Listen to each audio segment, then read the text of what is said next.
Insuring your business is about how you operate it, not about what you're required to insure for getting a license for it. So a lot of times there's a misalignment between your requirement to get insurance and actually being able to buy it. Because the insurance company doesn't have to sell it if it's something they feel that it's too risky. So it's important that you talk to your independent insurance agent before you try to get that license or before you start operations to have a conversation if you can get the insurance for the type of business you're running in the area that you're in. So you're telling me that you don't sell dynamite, but your website says that you sell dynamite. I can't convince an underwriter that you don't sell dynamite because you're literally telling them, and the whole world for that matter, that you sell dynamite. So it's important that if you're looking to start to insure your business, that you review your web's presence or any online presence and all of the brochures that you have to make sure that they actually match the operations. The underwriter may be willing to accept, hey, that was a kind of a already pre-made site and we're taking things off. But at the end of the day, how you present yourself online is how they're going to consider you for risk. So it needs to match.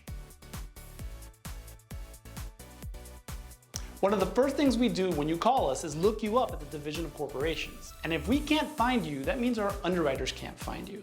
And if they can't find you, they're not going to provide us with an actual quote.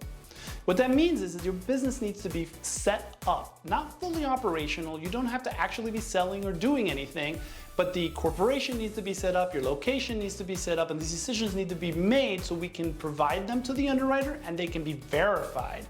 And then they'd be willing to offer us a quote. Otherwise, we can talk about maybes or indications, which is usually what we call them.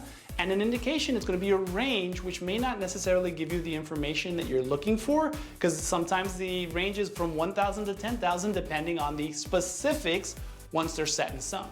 So even though you're starting your business, you can only get an idea, but you need to have your business running and operational in order to be able to get that firm quote. Sometimes while talking to a customer, they'll say something like, but my business doesn't incur as much risk as X, Y, or Z neighbor. But the reality is that what you believe is a possibility of risk and what underwriters believe are very different. See, there's two ways of looking at risk. There's frequency, which means how often a claim will happen, and severity, how big the claim will be. Especially right now, the market, all the underwriters are running away from the possibility of severe risks because the claims have been higher and higher and higher and higher. So though you may be right, you may have less chances of having a claim, have less frequency. If the underwriter believes that the way you operate your business will create a complex claim which will allow for a severe loss, then for them, the risk is going to be higher and they may be unwilling to do it. So understanding with your independent agent how your operations work, how companies might look at it, whether or not you're putting yourself up for a severe possible loss, even though you may have less possibility of a claim, will help you try to make sure that you can get that insurance as quickly as you need to get going. So if you're calling and you're looking for a quote, and the reason you're looking for a quote is because your current carrier has non-renewed you for claims, the first question you're going to get from any independent agent is, what have you done to avoid future claims? Unfortunately, a lot of times the answer I get is nothing. Well, unfortunately, if I tell that to an underwriter, you're not going to get an insurance quote. You see, underwriters are scared of risk. They're trying to avoid it at all costs.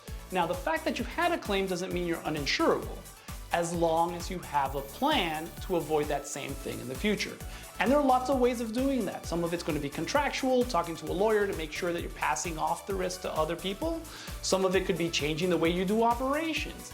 If you have a plan, we can absolutely help you find coverage. But if you have no plan, finding coverage is going to be very difficult.